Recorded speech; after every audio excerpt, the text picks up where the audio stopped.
Salut tout le monde et bienvenue sur Code Discovery. Aujourd'hui, je vous propose dans une série de vidéos de parler de Webpack.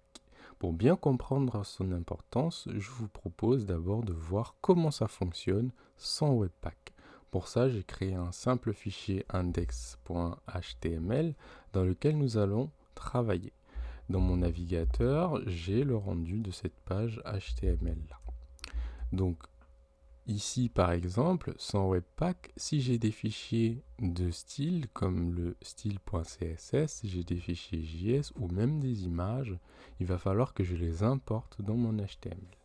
Donc là, par exemple, pour importer mon style, rien de plus simple, je l'appelle dans le dossier dans lequel il se trouve CSS style.css. Et je vois dans mon navigateur que le style a été appliqué. Si on vérifie, dans le style.css, j'ai juste mis un body avec une couleur de fond et j'ai modifié la couleur du texte. Et voilà que c'est appliqué. Maintenant, si je veux appliquer également le admin.js avec juste un console log administrator et le app.js avec juste un console log également, je vais venir les importer ici, mes scripts, voilà, src, app.js, et je fais la même chose pour le admin.js. Donc je fais ça, et quand je reviens dans mon navigateur, j'ouvre ma console, et je vais dans l'onglet console, je vois que j'ai mes deux consoles log qui ont bien été affichées. Et tout fonctionne bien. Pareil, si je veux importer mon image, rien de plus simple que de faire assets, image, et d'importer cette image-là, logo javascript.jpg. Donc quand je reviens, j'ai bien mon logo qui s'affiche. Quel va être l'inconvénient maintenant? L'inconvénient, c'est que au fur et à mesure que votre application grandit, on voit que la quantité de fichiers JavaScript, CSS ou même d'images va augmenter. Sauf que si vous regardez bien dans la console et vous allez dans l'onglet Network, si j'actualise la page, à chaque fois que je vais appeler une balise script ou un link, c'est une requête qui va être faite au serveur. Donc c'est une requête.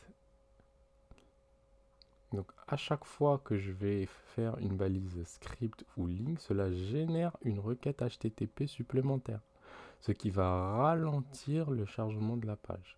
Si le fichier est chargé individuellement, le navigateur doit donc attendre chaque réponse avant de charger le suivant. Donc sans Webpack,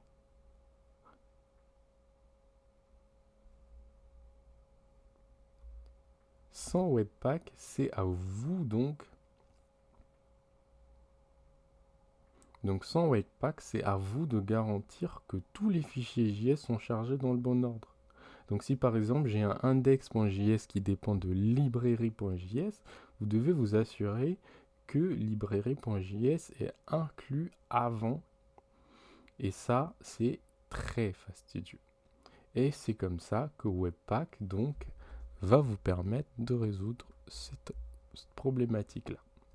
Donc Webpack, c'est un module bundler donc qui permet de combiner tous vos fichiers, que ce soit du JavaScript, du CSS, des images, en un seul ou plusieurs fichiers qui seront optimisés. Ces fichiers-là, on va les appeler des bundles.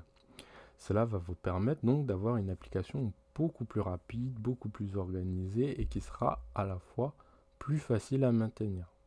Donc imaginez que vous ayez une centaine de fichiers JavaScript, CSS, Webpack, donc prend tout cela, il va les optimiser et les livrer comme un seul fichier ou un petit nombre de fichiers plus efficaces. Cela va améliorer les performances de votre site.